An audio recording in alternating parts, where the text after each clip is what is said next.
नमस्कार विद्यार्थी मित्रांनो. आज दिनांक 12 ऑक्टोबर 2020 पासून अंतिम वर्षाच्या अंतिम सत्राच्या बॅकलॉगच्या परीक्षेपासून सुरुवात होत आहे.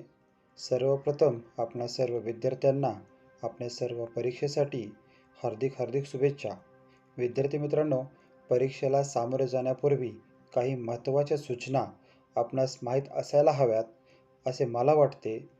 दिनांक 11 ऑक्टोबर रोजी सावित्रीबाई फुले पुणे विद्यापीठातर्फे मुख्य परीक्षा देण्यापूर्वी सर्व विद्यार्थ्यांना काही महत्त्वाच्या सूचना दिल्या गेलेल्या आहेत.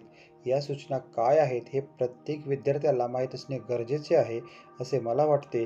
म्हणून या व्हिडिओच्या माध्यमातून मी आपणासमोर त्या सर्व सूचना देण्याचा प्रयत्न करत आहोत.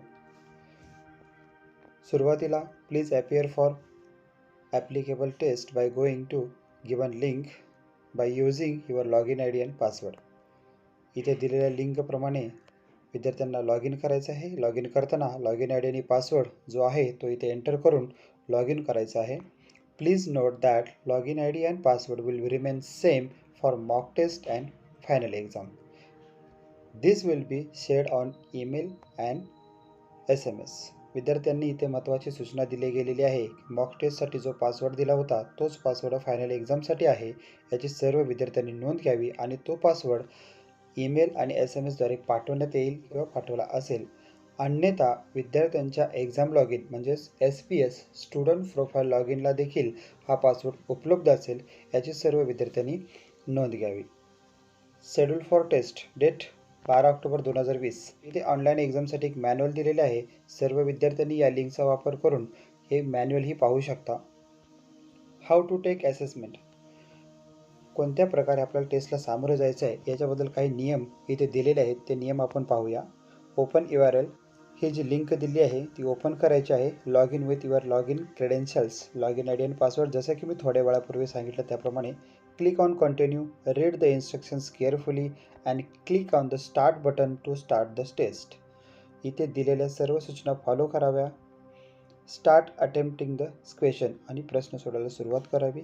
Once you have answered all questions click on the end test button to submit your test. एकदा तुमचे सर्व प्रश्न सोडवून झाले, खात्री झाली की तुम्ही एंड टेस्ट या बटनवरती क्लिक करून तुमची टेस्ट सबमिट करू शकता.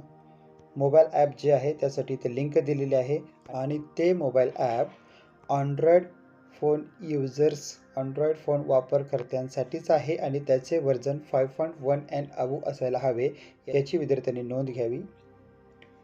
या ॲपसाठी लिंक दिलेली आहे. ते लिंकवरून डाउनलोड करून घ्यायचं आहे. इथे एक मॅन्युअल दिलेला आहे. या मॅन्युअलद्वारेही विद्यार्थ्यांनी सर्व सूचनांचे पालन करावे.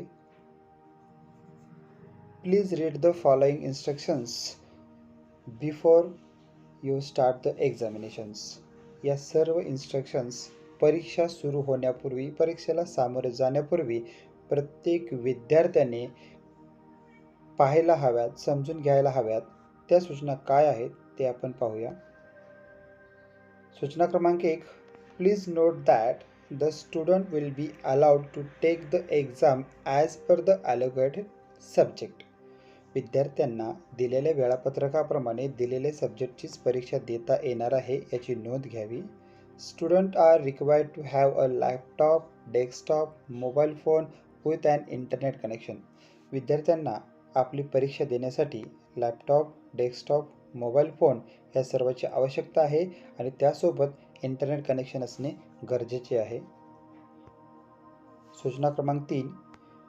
Please note that laptop, desktop with Windows 7 and above are preferred.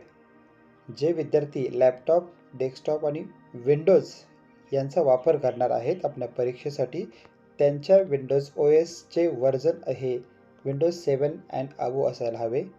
Student using laptop with macOS should be open in Safari browser.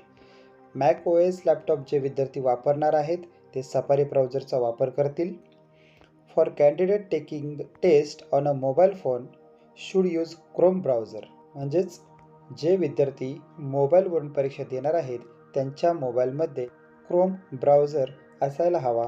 Android phone user करता हे कंडिशन्स विद्यापीठामार्फत दिले गेलेले आहेत, तर आयफोनसाठी सफारी ब्राउझर असणे आवश्यक आहे याची देखील नोंद घ्यावी. सूचना क्रमांक 4, mobile application only works for Android mobile phones. ज्या विद्यार्थ्यांनी मोबाईल ॲप्लिकेशन डाउनलोड केले आहे ते मोबाईल ॲप्लिकेशन फक्त आणि फक्त अँड्रॉइड फोन युजरसाठीच आहे, याचीही विद्यार्थ्यांनी नोंद घ्यावी. सूचना क्रमांक 6, please make sure that your laptop mobile phone is fully charged before अपेअरिंग the examinations. विद्यार्थ्यांनी आपला मोबाईल लॅपटॉप पूर्णपणे चार्ज असलेल्याची खात्री करून घ्यावी. परीक्षा सुरू असताना किंवा परीक्षा सुरू होण्यापूर्वी कोणत्याही प्रकारच्या अनपेक्षित वीज खंडित झाल्यामुळे आपल्या परीक्षेमध्ये कोणत्याही प्रकारची बाधा येणार नाही, यासाठी या सर्व गोष्टींची पूर्तता करावी. सूचना क्रमांक 7, all questions are multiple choice questions having single correct answers. सर्व प्रश्न हे वैकल्पिक स्वरूपाचे असणार आहेत, ज्यामध्ये एक अचूक उत्तर असणार आहे. Each questions carry 1 marks. प्रत्येक प्रश्न हा 1 मार्काचा असेल. सूचना क्रमांक 9, टेस्ट ड्युरेशन 60 मिनिट्स. ही जी परीक्षा आहे, ही जी टेस्ट आहे ती 60 मिनिटांची असणार आहे. Specially able student are allowed 20 minutes more for examinations. दिव्यांग विद्यार्थी, हँडिकॅप्ड विद्यार्थी असतील, या विद्यार्थ्यांसाठी 20 मिनिटं अधिकचा वेळ त्यांना देण्यात आलेला आहे. Attempt any 50 questions. Max marks of this exam is 50. कोणतेही 50 प्रश्न सोडवायचे आहेत. ही परीक्षा 50 मार्काची असेल. सूचना क्रमांक 10, use of calculator allowed. Calculator वापरास परवानगी आहे. सूचना क्रमांक 11, please make sure you make the final submission only after completing the examinations. You will be asked to confirm in case you accidentally try submit the examination before the completion of the durations. अनपेक्षितपणे submit बटनवरती touch झाल्यानंतर किंवा click झाल्यानंतर तुम्हाला खरंच हे परीक्षा submit करायची आहे का अशा स्वरूपाचा मेसेज येईल. जर आपणास परीक्षा सबमिट करायची नसेल तर तुम्ही कॅन्सल करू शकता आणि तुमची पूर्ण परीक्षा तिथून पुढे देऊ शकता. Please note that once you make the final submissions you will not be able to take up the examination again. विद्यार्थ्यांनी इथे खूप महत्त्वाची काळजी घ्यायची आहे की एकदा जर तुम्ही फायनल सबमिट टेस्ट बटनवरती क्लिक केला तर तुम्हाला कोणत्याही परिस्थितीत ती टेस्ट परत देता येणार नाही, याची सर्व विद्यार्थ्यांनी नोंद घ्यावी. सूचना क्रमांक 12, in case of complete internet failure submission will not be possible and the test will have be rescheduled. जर एखाद्या केसेसमध्ये इंटरनेट फेल्युअर झाला असेल, स्लो इंटरनेट असेल, सबमिशन पॉसिबल झालं नसेल, अशा परिस्थितीत सदरची टेस्ट रिशेड्यूल केली जाईल. In case of temporary internet outage please wait for some time and try to resubmit the test. जर का टेम्पररी इंटरनेट म्हणजे काही कालावधीकरता इंटरनेट गेले असेल, इंटरनेट कनेक्टिव्हिटी नसेल, अशा परिस्थितीमध्ये थोडा वेळ वाट पाहायची आहे आणि पुन्हा आपली टेस्ट सबमिट करण्याचा प्रयत्न करायचा आहे. सूचना क्रमांक 13, if internet speed is unreasonably slow, image and tables in the questions may take little longer to appear. जर इंटरनेटचे स्पीड स्लोली असेल, अशा परिस्थितीमध्ये इमेजेस, टेबल्स आणि चार्ट्स हे ओपन होणार नाहीत, दिसणार नाहीत.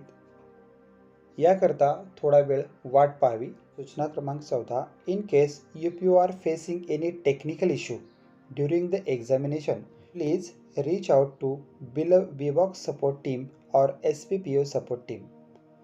जर टेक्निकल इश्यू परीक्षा देत असताना विद्यार्थ्यांना आला, अशा परिस्थितीमध्ये विबॉक्स सपोर्ट आणि SPPO टीम सपोर्ट यांना संपर्क करायचा आहे. यांचा संपर्क क्रमांक विद्यार्थ्याजवळ असणे गरजेचे आहे, नोट डाऊन करून ठेवणे गरजेचे आहे.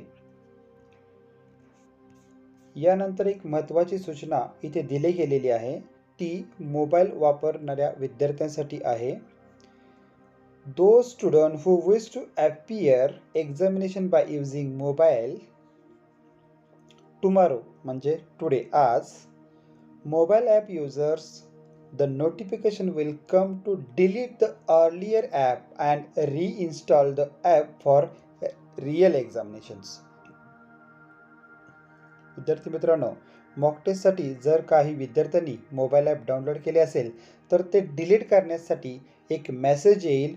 तो मेसेज आल्यानंतर आपले ॲप जे पूर्वी डाउनलोड केलेले आहे, मॉक टेस्टसाठी डाउनलोड केलेले आहे, ते डिलीट करावयाचे आहे आणि पुन्हा रिइन्स्टॉल करायचे आहे, की ज्या ॲपच्या माध्यमातून तुम्हाला रिअल एक्झाम जी मुख्य परीक्षा आहे ती तुम्हाला देता येईल. विद्यार्थी मित्रांनो, या सर्व सूचनांचे व्यवस्थितरित्या पालन करून कोणत्याही प्रकारची भीती न ठेवता आत्मविश्वासाने आपल्या सर्व परीक्षेला सामोरे जावे, सर्व पेपर यशस्वीरित्या पार करावे, यासाठी तुम्हाला खूप खूप शुभेच्छा.